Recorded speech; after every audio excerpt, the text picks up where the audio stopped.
Assalamualaikum warahmatullahi wabarakatuh. Alhamdulillah alladzi bi ni'matihi tatimmus shalihat. Asyhadu an la ilaha illallah wa asyhadu anna Muhammadan abduhu wa rasuluh. Allahumma salli wa sallim wa barik ala sayyidina wa habibina wa syafi'ina wa qurrati a'yunina wa maulana Muhammadin wa ala alihi wa sahbihi ajmain, amma ba'd. Jamaah yang dimuliakan oleh Allah Subhanahu wa taala, para kiai, Gus, Ning, Bunyai, semua anggota jamaah kajian hikam yang dimuliakan oleh Allah Subhanahu wa taala. Patut kita panjatkan rasa syukur kepada Allah atas semua nikmat-nikmat yang telah diberikan kepada kita semuanya. Baik itu nikmat berupa iman, Islam, ihsan, dan nikmat kesehatan, sehingga kita semuanya pada kesempatan ini masih bisa beraktivitas seperti biasanya. Dan kesehatan ini semoga saja mampu menghantarkan kita mendapatkan ridho dari Allah Subhanahu wa ta'ala, dan nantinya bisa ma'rifat kepada Allah Subhanahu wa ta'ala. Salawat dan salam semoga terlimpahkan atas junjungan kita Nabiullah Muhammad sallallahu alaihi wasallam dengan ucapan Allahumma sholli ala sayyidina Muhammad. Qad hilati adrikni ya Rasulullah.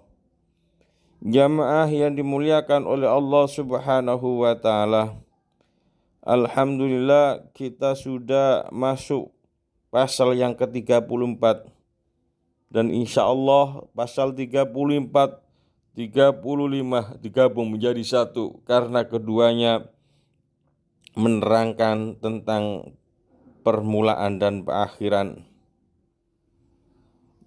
Akan tetapi sebelumnya mari kita baca Fatihah dulu kepada musannaf kitab, kepada Syekh Ibnu Athaillah Askandari dan sanad-sanad guru kita. Biniyatul Qubul Al-Fatihah.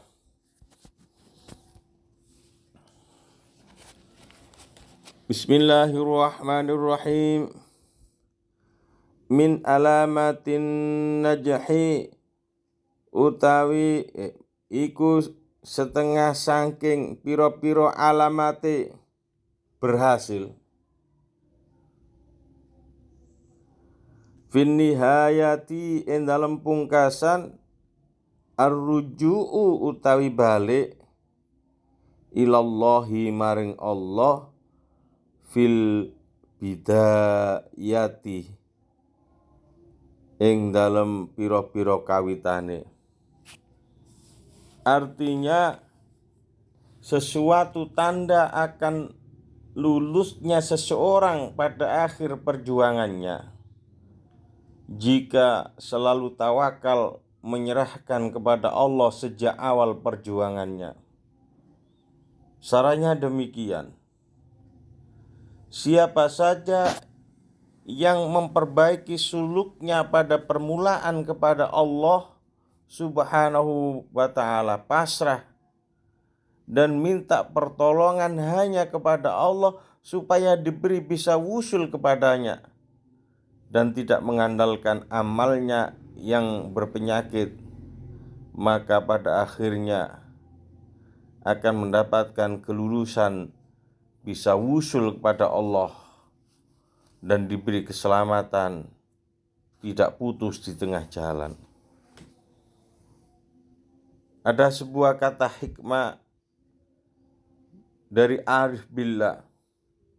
Barang siapa menyangka bahwa ia akan dapat sampai kepada Allah dengan perantara sesuatu selain daripada Allah, pasti akan putus karenanya. Dan barang siapa dalam ibadahnya bersandar pada kekuatan dirinya, tidak diserahkan kepada Allah, hanya sampai di situ saja dan tidak mencapai bagian-bagian yang hanya dapat dicapai dengan tawakal dan menyandarkan diri kepada Allah Subhanahu wa ta'ala. Kita semuanya harus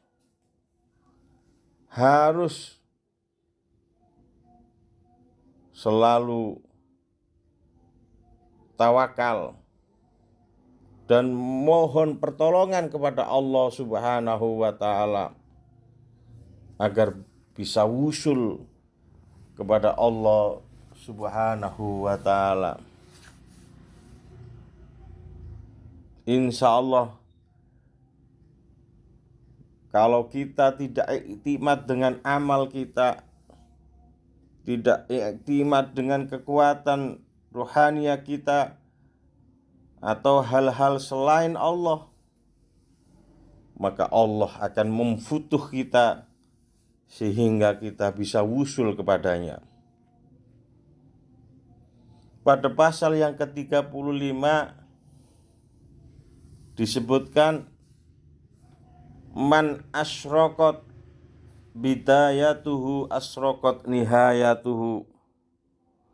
Man utai sapane wong asyraqat kang mencorong apa bidayatuhu kawitane man asyraqat mongko mencorong apa nihayatuhu akhirine man.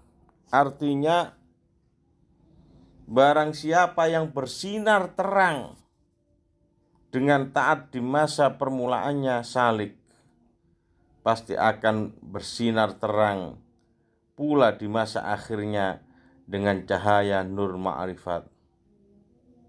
Syarahnya, barang siapa yang kuat tawakalnya di masa permulaan atau bidayahnya, maka akan bersinar terang terus hingga masa sampainya kehadirat Allah Subhanahu wa ta'ala.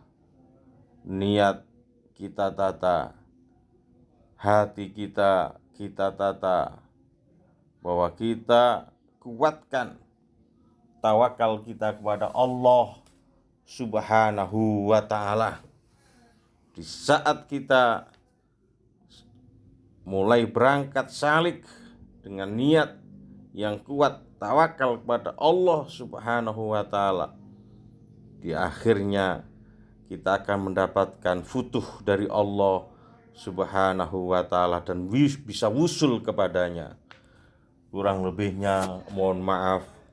Wallahu a'lam bishawab. Akhiran ilahi anta maqsudi wardhaka matlubi a'atini mahabbataka wa ma'rifataka.